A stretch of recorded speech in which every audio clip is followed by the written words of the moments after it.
এখান থেকে 5 জনের নাম আমি বলবো, 5 জন তারা ভেতরে যাবেন, ভেতরে গিয়ে যে ডেপুটেশনের কাগজ আছে কাগজ দিয়ে আসবেন। গেছেন তারা, আলোচনা চলছে কর্মকর্তাদের। দুটো বিস্কুট খাওয়ালে আপনার দিকে অন্তত ল্যাজটা নাড়বে, আপনাকে অভিবাদনটা জানাবে, আর এরা নিরস্ত মানুষকে ঘেউ ঘেউ করতে যায়।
ছাত্র মহাশয় উপস্থিত, সোনামুখী বিধানসভার শ্রদ্ধেয় বিধায়ক দিবাকর ঘরামি সহ সম্মানীয় মঞ্চ, প্রত্যেক ভারতীয় জনতা পার্টির কর্মী কার্যকর্তা মা বোনেরা, যারা এই প্রাকৃতিক দুর্যোগকে উপেক্ষা করেও আজকের এই কর্মসূচিতে অংশগ্রহণ করেছেন, প্রত্যেককে যথাযোগ্য সম্মান জানিয়ে পরের ঘটনার বিরুদ্ধে প্রতিবাদে আমরা এখানে সভা করে গেছি।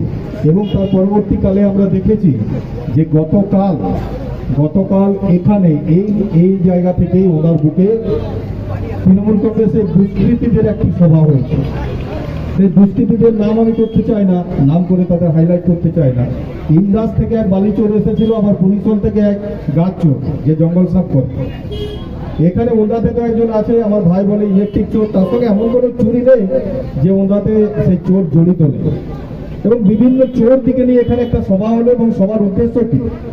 মানুষ ভেবে যে তৃণমূল কংগ্রেস ক্ষমতাসীন দল, তারা রাজ্য চালাচ্ছে, নিশ্চয়ই আরজি কর নিয়ে নতুন কোনো বার্তা আছে মানুষের সামনে তুলে ধরবে, তদন্তে নিশ্চয়ই কোনো অগ্রগতি হয়েছে, তৃণমূল কংগ্রেস নিশ্চয়ই কাউকে ধরে রেখেছে। কিন্তু না, তারা এখান থেকে ব্যস্ত থাকলেন বিজেপির কার্যকর্তাদের চরিত্র হনন করার জন্য। সম্মানীয় বিধায়ক আমাদের অমরদা, তিনি বিধায়ক আজ হয়েছেন, আজ তার 30 বছর আগের থেকে তিনি ভারতীয় জনতা পার্টির কার্যকর্তা। এবং এই ভারতীয় জনতা পার্টি, যে ভারতীয় জনতা পার্টিকে দেখে, কর্মীদেরকে দেখে, ভারতীয় জনতা পার্টির পতাকাকে দেখে ওন্দা বিধানসভা এলাকার প্রতিটি মানুষ সম্মানের সঙ্গে মাথা নিচু করে জানে যে অন্যায়ের প্রতিবাদ করার জন্য এই ওন্দা বিধানসভায় যদি কেউ আছে, আগে ছিল, পরে থাকবে, তার নাম ভারতীয় জনতা পার্টি। ভারতীয় জনতা পার্টির কর্মী সমর্থকরা চিরকাল সিপিএম এর রাজত্বকালেও এই লাল কমরেডদের লাল চোখকে উপেক্ষা করে অন্যায় প্রতিবাদ করে গেছি আমরা। আবার এই তৃণমূলের মতো দুষ্কৃতিকারী দলের বিরুদ্ধে আমরা প্রতিবাদ জানাচ্ছি এবং জানাবো। এর ফলস্বরূপ আমাদের অনেক পুরস্কার পেতে হয়েছে। ভারতীয় জনতা পার্টির কার্যকর্তাদের বিনা দোষে জেল কাটানো হয়েছে, কেস দেওয়া হয়েছে, ঘর ছাড়া করা হয়েছে, হাত ভাঙা হয়েছে, মাথা ফাটানো হয়েছে, মা বোনেদের শ্লীলতা হানি হয়েছে। তবুও ভারতীয় জনতা পার্টির কোন প্রতিবাদ আন্দোলন কর্মসূচিকে কেউ কোনোদিন আটকে রাখতে পারেনি, এবং আগামী দিনে চোর দুষ্কৃতীরা হারিয়ে যাবে, তবু বিজেপির প্রতিবাদ চলছে এবং আগামী দিনেও চলবে, এ বিষয়ে কোনো সন্দেহ নেই। আমি বলতে চাই যে এখানে একজন বাবুল বাবু আছেন, ভবানী বাবু, আমার ব্যক্তিগতভাবে আপনি যে চরিত্র হনন করেছেন বা আমার যে বংশ পরিচয় নিয়ে আপনি প্রশ্ন তুলেছেন, আপনাকে আগে মনে করিয়ে দিতে চাই যে আমার ক্যারেক্টার সার্টিফিকেট অন্তত আমি বাউল মদকের কাছে আনতে যাব না। আমার ক্যারেক্টার সার্টিফিকেট আনতে বাউল মদকের প্রয়োজন নেই। আর বাউল মদক কি জিনিস বা বাউল মদকের পরিবার কুমার ডাকাতে কি জিনিস, সেটা আমার থেকে ওনার মানুষরা ভালো করে জানে।